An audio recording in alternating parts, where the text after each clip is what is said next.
sur la reconnaissance du droit à l'eau qui fait partie des droits fondamentaux de l'homme. Donc sont condamnés, on ne va pas rappeler peut-être tous les faits parce que la majorité des présents le connaissent ces faits, mais comme quoi Konga est un projet extrêmement contaminant dans la mesure où c'est une mine à ciel ouvert qui contamine tous les aquifères et avec des produits toxiques, avec des métaux lourds.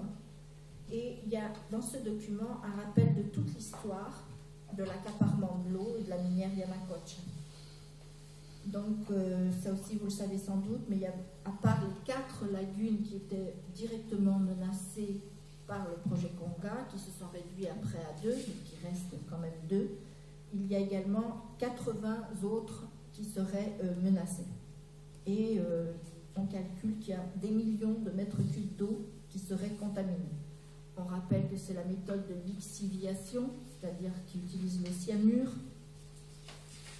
et qui contamine l'eau. On rappelle que le réservoir de San José n'a pas rempli ses fonctions, qui devait justement assurer l'eau à la place de la laguna de Yanacocha, qui a disparu.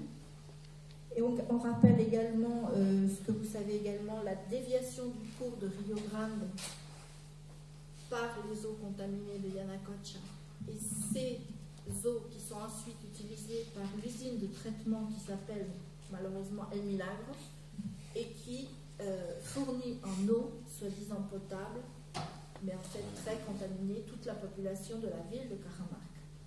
Dernièrement, d'ailleurs, est sorti un article comme quoi non seulement il y avait de l'arsenic dans cette eau, mais il y avait également une dose de javel 270 fois supérieure à la normale. C'est une affaire qui est sortie relativement récente. Donc, on rappelle tous ces faits dans le document qui a été présenté. Également, l'attitude du gouvernement, qui a donné son aval à l'entreprise, malgré ces faits, et que l'étude de l'impact environnemental avait été approuvée déjà par le gouvernement d'Alan Garcia, mais qu'il a continué à l'être par ce gouvernement actuel.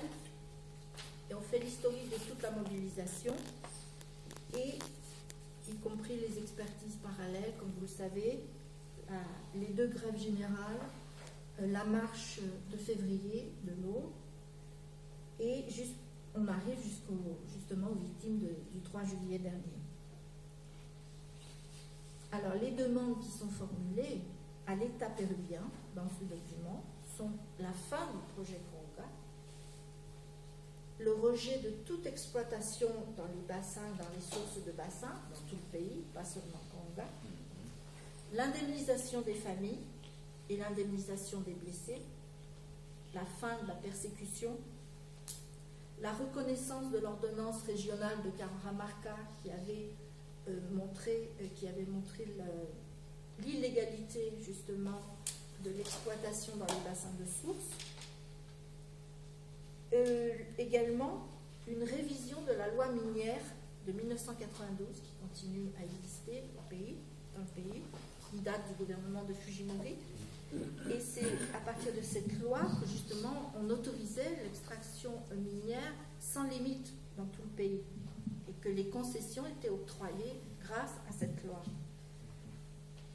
On demande également que l'autorité nationale de l'eau se prononce et déclare l'intangibilité des sources de bassin.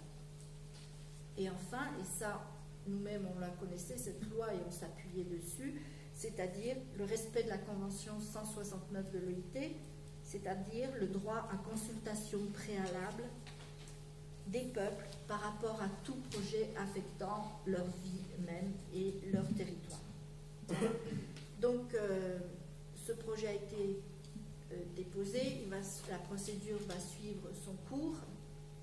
Selon les informations qui nous ont été données par Raquel, il y aurait une session au mois de mars où il serait plus discuté, disons, et ça serait à peu près à cette époque-là que le comité s'était plus ou moins engagé, mais on n'avait pas encore les fonds, à faire venir ou à contribuer à la venue d'une personne de Cajamarca, justement à l'ONU pour défendre le cas de Conga. Donc, on imagine que ça serait à peu près vers le mois de mars. Ça aussi, c'est un des objectifs par rapport à notre comité. Et effectivement, par rapport à cette démarche internationale, il n'y a pas seulement des démarches internationales, il y a également des démarches ici en France, notamment l'appel de la sénatrice Laurence Cohen, qui fait un appel solennel à tous ses collègues, à tous les élus, à tous les responsables français et également dans le cadre de l'Union européenne. Et là, peut-être que Fabien pourrait évoquer cet appel en l'absence de la sénatrice. Elle est en séance du conseil régional ce soir, c'est entre lui. C'est aussi conseil régional. Oui. Mais tu veux en parler ou pas?